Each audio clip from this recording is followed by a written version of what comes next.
Hopefully you've had a little nice refresher there and are ready for today's last session of the workshop. And so this is on patient and public involvement, and we've got some time for questions. So in this session, we're going to consider how to talk to patients and the public about Estimand, and then we're going to open up the floor for questions to some of the panel that you heard speaking today and yesterday on all things Estimand. So we've seen how Estimands enable us to answer clear and useful questions in trials, but we haven't really considered bringing in the patient point of view to ensure trials really do answer meaningful questions to patients, which we have a great opportunity to do so. So I'm really delighted to announce our next speaker, Dr. Beatrice Gulo. She's a research fellow and statistician at the University of Aberdeen. Beatrice leads a programme of work focusing on patient and public involvement in the numerical aspects of trials. And today she's going to talk about some work we've done thinking about how patients can be involved when using the Estimand framework. So over to you, Beatrice. Thank you so much, Susie. So I'm going to share my screen, and hopefully if you could just confirm you can see the presentation. Yep, that looks great. Thank you. Thank you.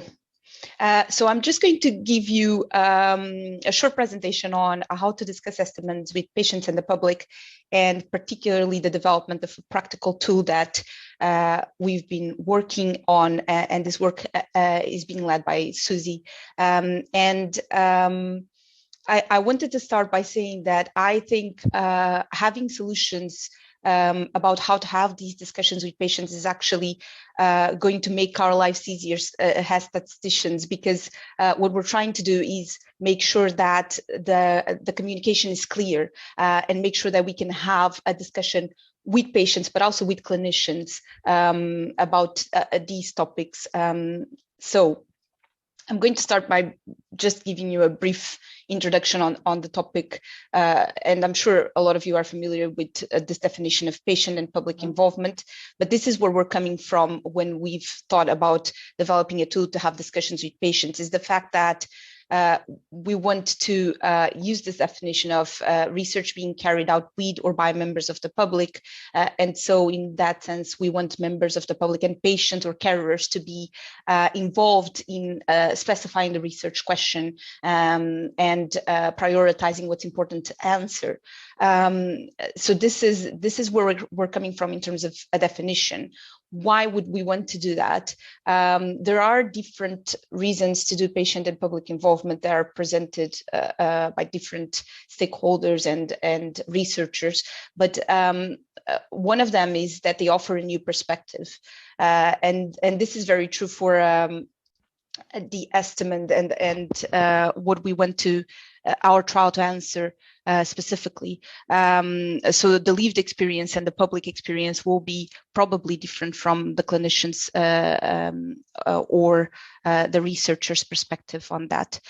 Then there's potential to improve research quality, and in that one clear thing is that research can be more useful to those that will benefit the most from it, and so we could reduce research waste, and again involving patients and the public in Estimands would be quite crucial in that research would be answering questions that are useful for them. And then some people argue that we should just be doing it independent of potential positive consequences, because trials are to benefit patients and the public, and so they should be involved in their design and their direction, but also because quite often, particularly here today, a lot of us do publicly funded trials, and so patients and the public should have a say because they help fund those trials. And finally, in the UK, there are a lot of funders that ask for evidence of PPI, patient and public involvement, in the applications. Here, PPI is quite common. That's why the definition is probably not new to you. And the UK is world leading in this field. I brought two studies, one that did an audit of IRIS and that found that up to 50% of trials report to involve patients in the design of those trials, and a survey of surgical trials found 92% of the responders reported to do some type of PPI. So it is very common. There are a lot of different initiatives to help involve patients and the public in trials and even in trials methodology. But when it comes to more technical aspects like the statistical and numerical aspects, that is rarer. Part of the reason is probably because they are very technical and it's difficult to communicate those aspects.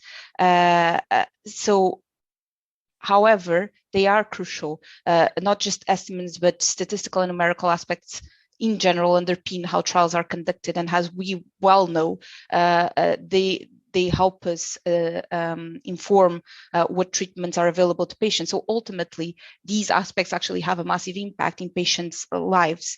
We also all know that a lot of the things we decide in terms of the statistical and numerical aspects are based on assumptions, and they are an interpretation of reality. It is something to look into, how to incorporate patients in that interpretation of reality, their views and their experiences. We heard yesterday why should we involve patients in discussions about estimates. So Professor Amanda Adler actually said that estimates are for patients and for the people that will benefit from them the most, but we need to provide a rationale to select one strategy over another. And so this is exactly why that voice needs to be in the room with clinicians and with other researchers to help us decide what we're trying to estimate. So another talk yesterday from Christine Fletcher also mentioned how important it is in order to implement the estimates framework to use non-technical language to encourage collaboration and discussion across groups. So this is exactly what we're trying to provide a solution for, with developing a tool that helps have those non-technical discussions. So you introduce people to estimates in a easier to understand way, and you can actually have conversations that are meaningful. She also mentioned that it's important to consider estimates of importance to different stakeholders groups, which is exactly what we're trying to do. Estimates bring clarity to the research question, and that will have a clear impact in patients' lives. And patients want to say in the research questions and its direction. So it seems like this could be a really good idea. There's also in the literature this paper from 2018 from Eleanor Murray's group that did focus groups with patients, and they were discussing different things related to the design and interpretation of trials. But one thing that they found was that patients, when they expect to adhere, prefer adherence-adjusted results such as per protocol effects. So it is quite clear from all of these discussions that we had that patients should have a say on estimates if they knew what an estimate was, which is what we're trying to do here. And so how do we start a conversation with public partners about estimates? We had an online meeting with public partners from an established statistical project to try to answer this question. This project is Healthy Stats, that's led by Susie, and 5 public partners aged between 20 and 70 years of mixed ethnicities and sex came along, and we had 4 facilitators to facilitate breakout room discussions, and we were all statisticians doing it. Our aims were to explore public partners' perspectives on the importance of discussing estimates with public partners when designing a trial. So did they find that important? Would they be interested in it? And then to develop a practical tool with public partners that helps explain what an estimate is and what impact it may have in trial results.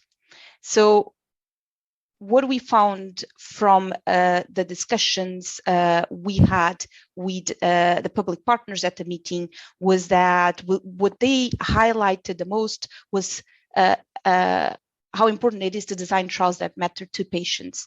So you need to have their views, you need to make sure that trials are relevant to them so they can be useful. They also had a suggestion of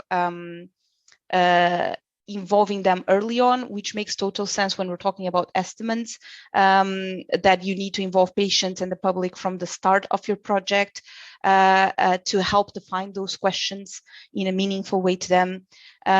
We talked about how that could happen and how sometimes the jargon we use as researchers can make it quite challenging. So in particular with estimands,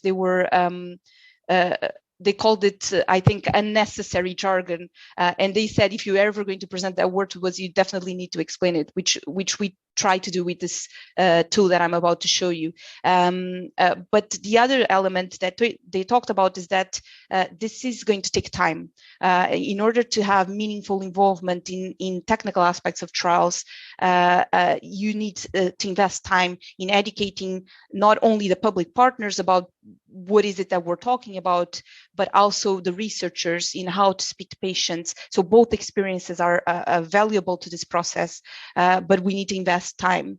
And they talked about that together, and with that time invested, we can change the culture and make trials more relevant to patients and more useful in general.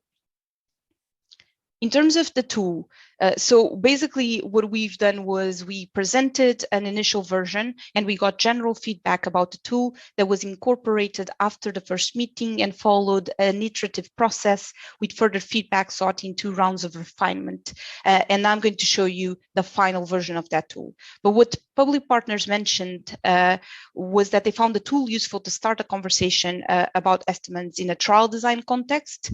They recommended the use of storytelling, analogies, and visual aids to explain the sort of technical aspect. It was felt that the tool should be shared and a chance to discuss it with the trial team or statistician provided. So they thought that the tool by itself wouldn't be enough to then enable involvement, but it would be a nice starting point that then can be discussed at a meeting. And public partners raised the potential for trial participants needing to know the estimate of the trial before deciding whether they want to take part. However, this tool would not be indicated for that because it wouldn't work as a standalone tool. So that was an interesting context comment that the public partners made. So this is what the tool looks like, and it starts with an introduction with an analogy that's relating to buying a car and how we might have different goals when we're buying a car, which will lead us to different answers about what is the best car. So it incorporated those elements of the analogy and the visual story, and they were there from the start, but they were refined based on the public partners' comments. It then has an actual example of a headache prevention trial where you have a group of patients that either get randomized to receive a new tablet or a dummy tablet, but those that are receiving the new tablet get some side effects.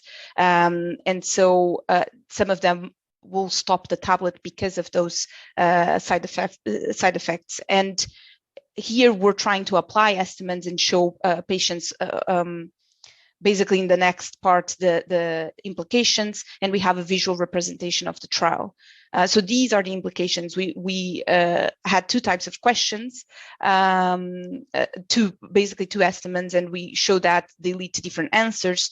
And so what are implications of choosing one estimate over another, which then you can see being applied to what are the implications for patients' lives, depending on what decision gets made by the policymakers. And we finally finish with why is it important to get involved, and we tell them that the word that we use is estimate to describe what we've just been telling you about. So there was definitely support from public partners who use this tool at the design stage of a trial, which is very exciting because we can now start implementing it and testing it in different contexts and with a larger group of public partners. The tool presented will be available online soon. So we will send an email update to participants.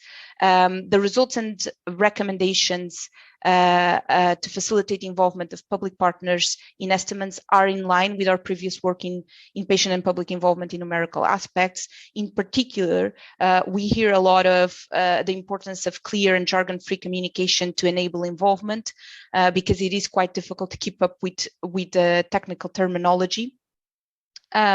We also have heard in the past public partners asking to get involved at the start, so they have an influence in the researchers' direction. There are different levels of interest. So this is something to highlight, is that it was mentioned at the meeting that some public partners might have a lot of interest in this sort of specific question, and what is it that we're asking when we're designing the trial, but other public partners might not want to get involved. So taking that into account, that it might not be of interest to everyone. And then a very common theme is also asking for storytelling and analogies to communicate these aspects. So this is the first step into facilitating involvement of patients in Estimand's discussions. The tool needs to be assessed with larger groups of patients and in different contexts. As I said before, we are really interested in hearing your feedback and experience once you have tested the tool. So if you are taking that to meetings, if you are using it at the design stage of a trial to discuss it with patients or with other stakeholders like clinicians, then it would be great to get your feedback and experience, and we will find a way to facilitate that. You'll receive details via email. And finally, one question that was raised by the public partners and that might need future research is, should Estimand information be available for those considering taking part in a trial, and how? Because when we think about it, it would be very useful to, as a potential trial participant, to know what is it that the trial is exactly trying to answer, and does that speak to my needs? So that's it for me. Thank you so much for listening, and let me know if you have any questions.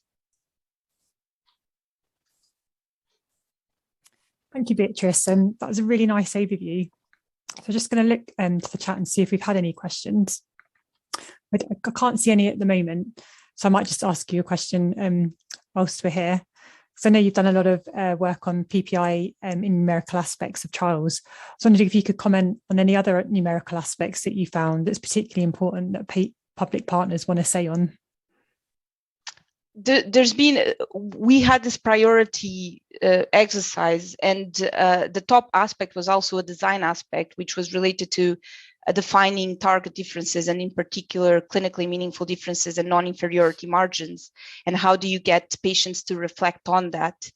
And we found very similar things, Susie, in terms of barriers to involving patients. We've seen that one of the biggest challenges is having time, and who should be facilitating these discussions, because it is difficult to imagine having the estimate discussion or a target difference discussion when you want to decide exactly how you're going to design your trial and not have a statistician involved.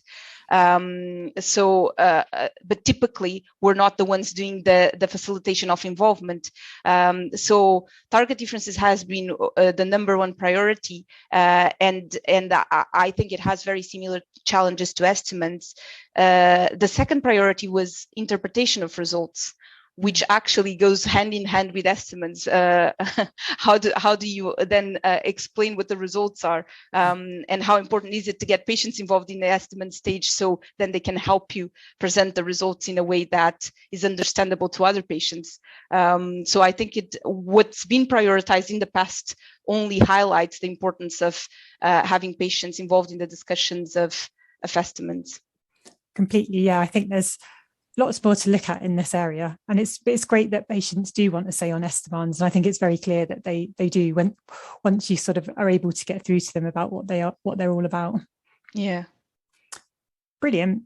I can't see any more questions in the chat at the moment, but Beatrice is actually going to hang around and join our questions to the panel session. So at this point, what I might do is sort of like to ask our other panel members, maybe James, Ian and Brennan, if they want to come and join me and Beatrice, and we'll open up the general questions to panel session. And we can answer all things Estimand related that we haven't had the chance to answer. So I have, in the break, I did go back through the chat and I've picked out some questions that we haven't quite yet got to. So I think it might be quite good to start with those as we wait for any new ones to come in. So just going back to a question before that Francois put in that I thought was nice to expand on. So he'd asked previously, could you consider different estimands for the non-inferiority and superiority hypothesis?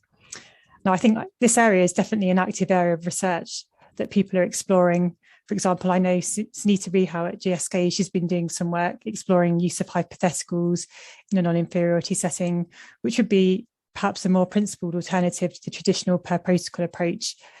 I think given non-inferiority and superiority trials have traditionally been analysed differently, it makes sense that we might see different estimands being considered here. But I wondered, I don't know whether, James, you have any thoughts on estimands, different estimands for non-inferiority and superiority hypothesis? That makes perfect sense to me. I mean, the way you're going to handle treatment into discontinuation for adverse events might be quite different on the superiority and the non-inferiority, and other intercurrent events you might think of. So I think you would certainly want to think through the Estimand structure quite separately for superiority and non-inferiority. Definitely. I don't know if anybody else wanted to comment anything further on that one. No, Ian does look like he's going to. I was just going to say Sunita is actually here with us. I don't know if we want to ask her. Oh, is she? Oh, brilliant. Well, maybe she can comment then. Yes, Sunita, do you have anything you'd like to add? Hello, yes, I am here. I guess what I would say is that in terms of non-inferiority and superiority, just as a general comment, I would probably argue that you are looking at separate estimands anyway, because you are looking at a different hypothesis in a sense. And that's probably why I'd say that you're looking at different estimands. In terms of handling the different strategies, then yes, I think that implicitly, again, I agree. I think they are potentially different estimands. I don't know if anyone else wants to comment or disagree or say anything. No, thank you, Sunita. Well, I know it's a current active area of work of people looking into best approach for handling Estimand issues in non-inferiority trials. So we'll watch this space. Brilliant. So we had another question that came in from Charlotte earlier. And so she said, let's say you build your Estimand in the design stage. Everyone agrees on your chosen intercurrent event strategy and you conduct your trial accordingly. But then the CI tells you that you've not actually answered the question of interest with the Estimand in the final analysis. So what would you do in that scenario? I think I would sigh. Perhaps interested maybe to get Brendan's perspective on this. Would you sigh also? I probably would, yeah. I don't know. I think this probably does already happen quite a bit, where we sometimes do the analysis, get an answer, and then kind of after we've done the analysis, we hear back, actually, could we do things slightly differently, or could we look at these additional things? And I guess with the Estimand thing, yeah, I don't know exactly how I'd handle that, but I guess maybe reminding them that, you know, we have agreed on the Estimand and the objective at the beginning. It's in our protocol, hopefully. And that, you know, potentially there might be scope for looking at exploratory Estimands, but, you know, we shouldn't really be changing things at that point without a good reason. So I guess maybe some of it comes down to kind of understanding what the reason is and, you know, taking it from there. But yeah, no, I don't have a good answer for exactly how we should handle that. I think that, I guess, it points to the point that maybe it stresses the importance of us selecting the most appropriate Estimand to start with and communicating that with clinical colleagues that we shouldn't really be changing it. We do need to stick to it. So it does require careful thought. I mean, CIs will always do what they'll do, but if possible, you know, they need to be tied in right at the beginning of the, you know, identifying the primary Estimand and the primary analysis, and that needs to be explained to them that this isn't going to be a decision that's going to be readily revisited afterwards, and, you know. So just hypothetically thinking about that underlines the importance of getting people involved at the beginning meaningfully. Yeah, I have to say, like when I've talked to Estimands about Estimands, for example, in the forwards trial to the investigators, I didn't really broach the subject that you can't ever change this.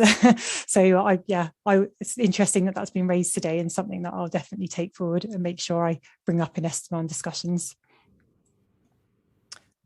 Brilliant. So we've actually had a question come in for Beatrice. So this is from Sveltalen. Apologies if I pronounced your name wrong. So they ask, how would you define goals of bringing information about Estimands to the patients participating in a trial? So it would define the framework of presenting this information.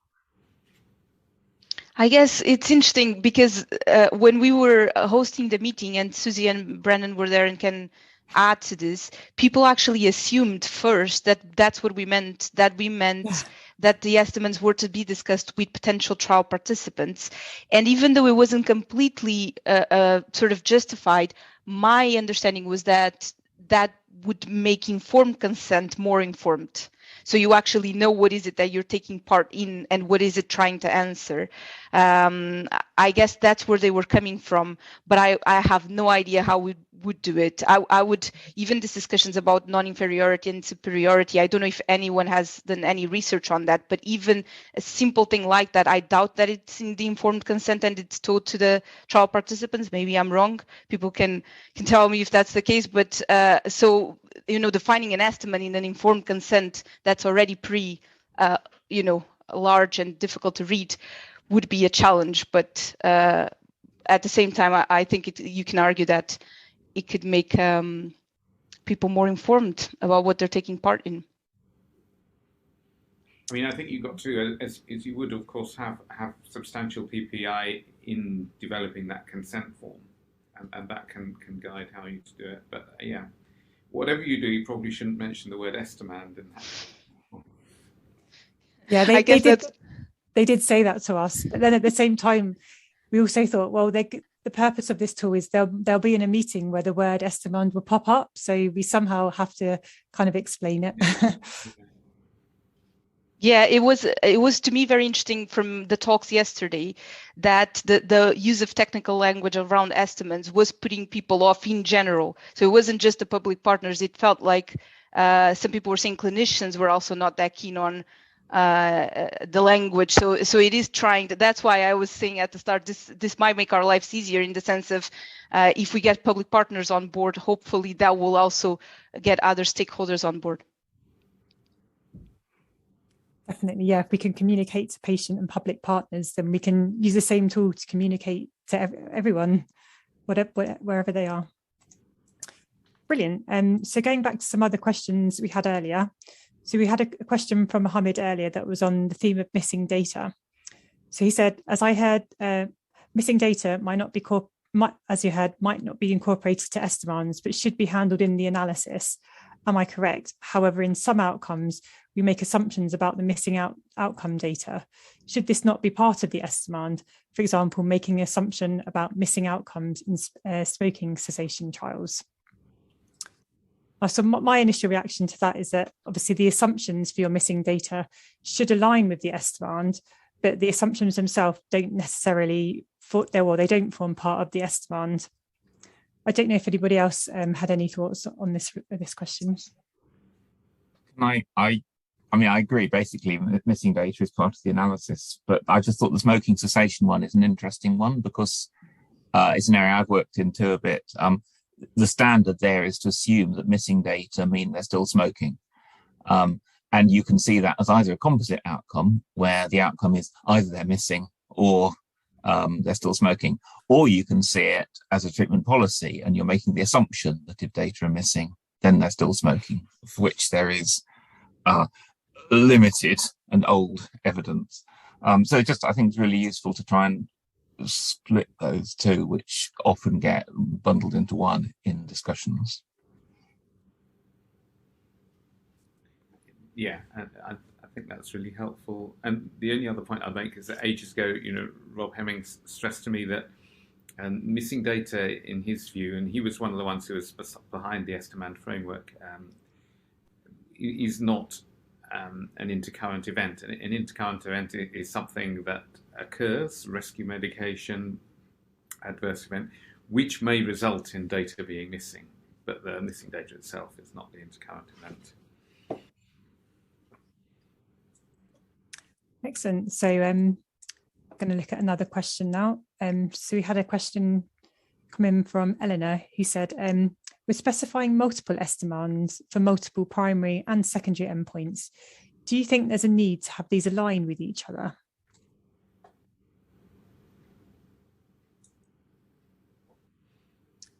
don't know if anybody has any thoughts on that. Should we be using the same strategy, Estimand strategies for primary and secondary outcomes? I'd have said, oh, sorry. No, go on, Ian. My first take was by default, yes. But if you've got a good reason for not doing so, then don't. I mean, I was going to ask whether there was a little bit more background you could give to what you meant by aligned. I don't know if Eleanor wants to say anything.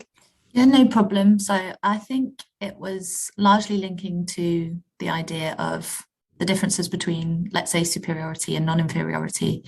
When you've got a primary outcome that's about, I don't know, response or something positive, but then you're also got all your secondary outcomes that might actually just be looking at things like safety.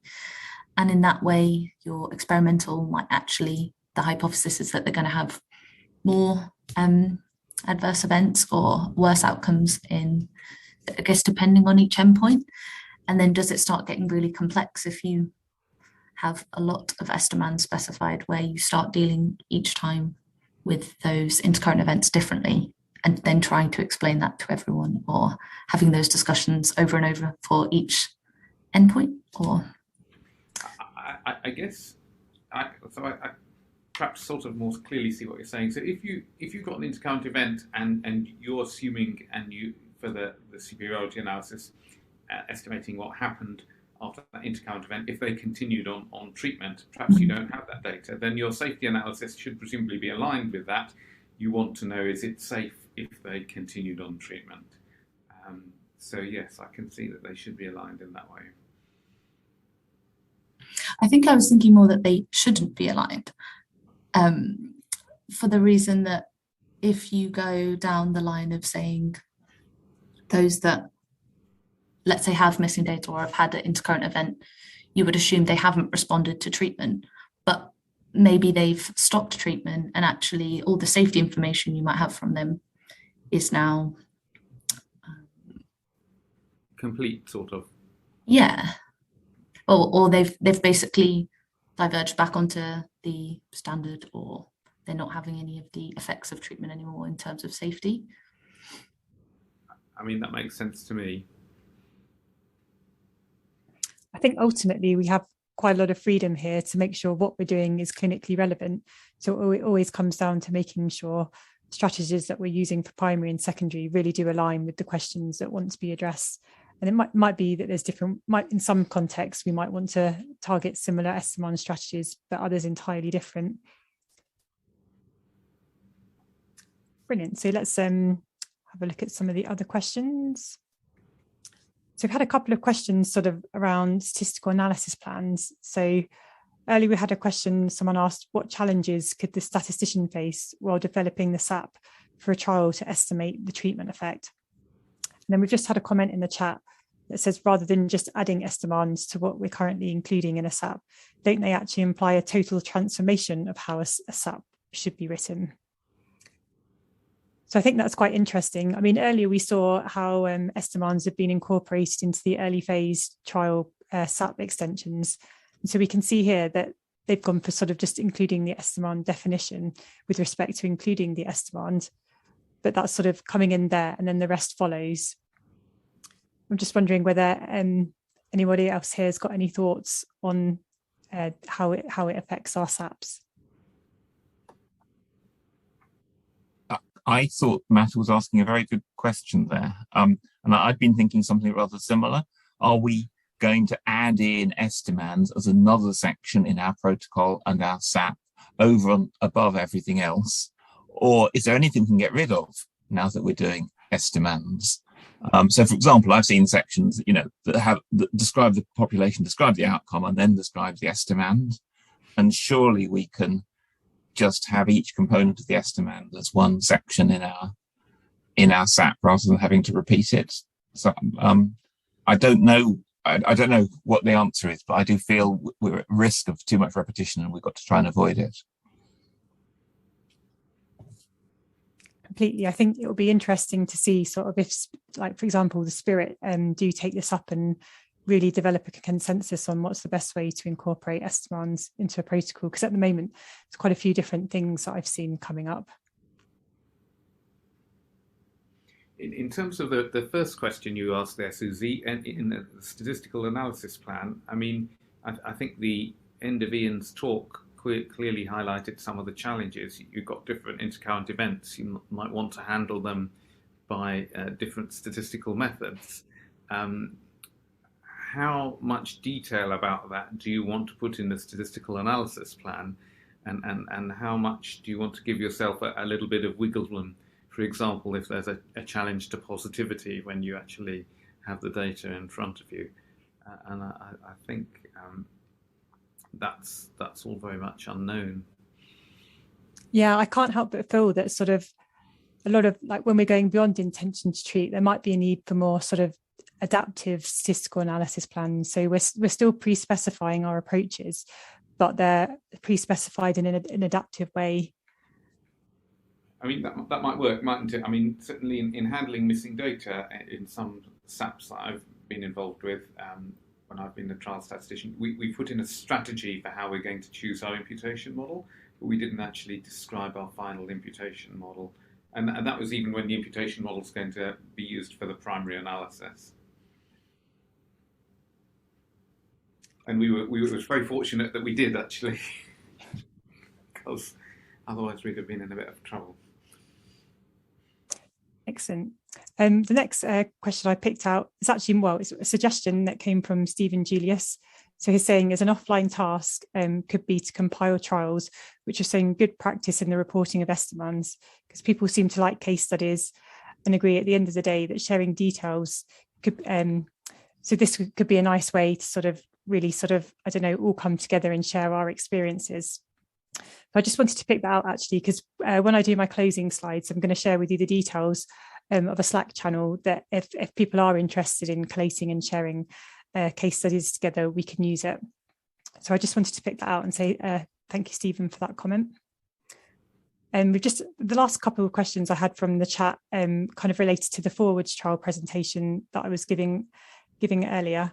And so there was a comment about when using the ranking methods to sort of how do you decide the ranks for people who die. So in this scenario, we're actually going to be ranking people based on their time of death. And we haven't actually got to the statistical analysis plan stage for this trial because it's still very much in design. But when you're using such methods, you can rank based on timing or severity of intercurrent events. So I think that's something to bear in mind there.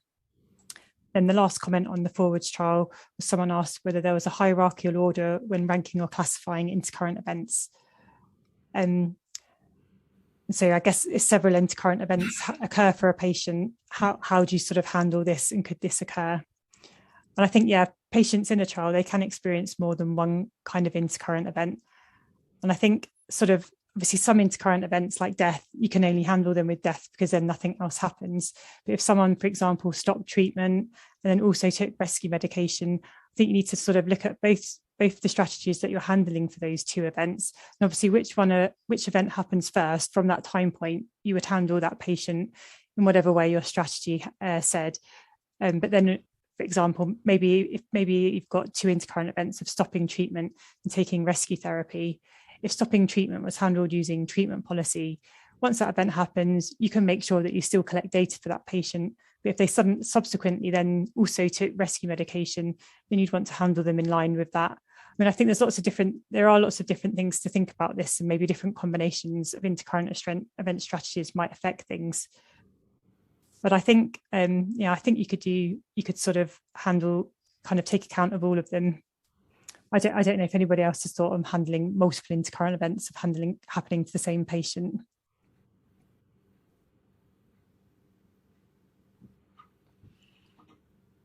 Might be something that over time we get to explore and see if this happens in trials, and then sort of like learn from experience, really.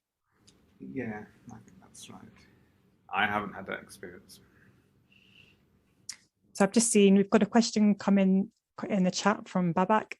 So what's he saying? So most of the issues are focused on the intercurrent event aspect of the framework.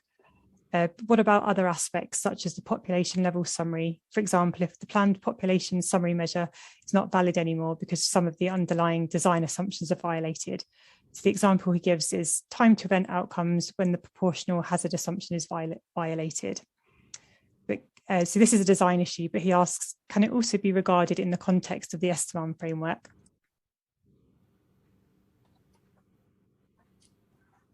A purist answer would be that the hazard ratio is not really a valid Estimand because it assumes a particular statistical model, and we ought to be stating estimands that exist free of a statistical model. I don't think that most people would agree with that in practice because it would be too inconvenient. Thank you, Ian. I don't know, any other thoughts? We'll take this as our last question, and I'm just looking at the time, but if anyone's got any other thoughts on that, do chip in. No, well, I think that brings us nicely to time then, at 1:45. So thank you, Beatrice, for a lovely presentation and for sticking around for the panel. Thanks to Brennan, James and Ian. Pleasure. Thank you very much, Susie. And thank you everyone for all your questions.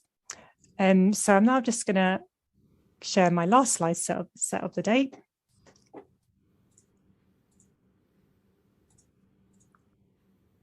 Brilliant. And so this is what I just wanted to sort of mention to you. So some of you might already be a member of the TMRP Statistical Analysis Working Group and have access to our Slack channel. But if you don't, you can easily become a member of the MRC-NIHR Statistical Analysis Working Group, or we call it SORG for short. But you can join this by just filling in the short expression form at the web address that I've just shown on screen. So it's entirely free, and yet anyone can be a member. The aim of the group is to facilitate collaboration amongst individuals working on similar topics related to the statistical analysis of trials, such as Estimand's, and also bringing us together to identify new areas for research. So the group's led by Richard Ebensley, who you heard from earlier, and Tim Morris, and we've got several core members, including myself, Beatrice and Brennan, who you've heard from today. And we do have an Estimand theme as part of this. But once you sign up, you'll be sent a link to our Slack channel, which you can join. And this includes an Estimand channel.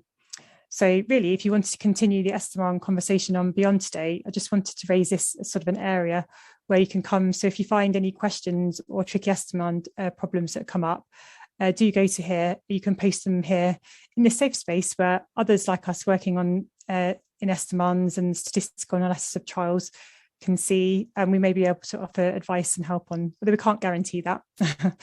But who knows, if you've got, it might lead to some nice new methodological research projects when we're sharing our experiences with Estimands and how to tackle certain common issues. But going forwards, I'll keep a close eye on this channel. So today we haven't had a lot of discussion, but following today, we're really keen for this to be thought of a place for discussion of all things Estimands, as we're all learning best practice together on implementation.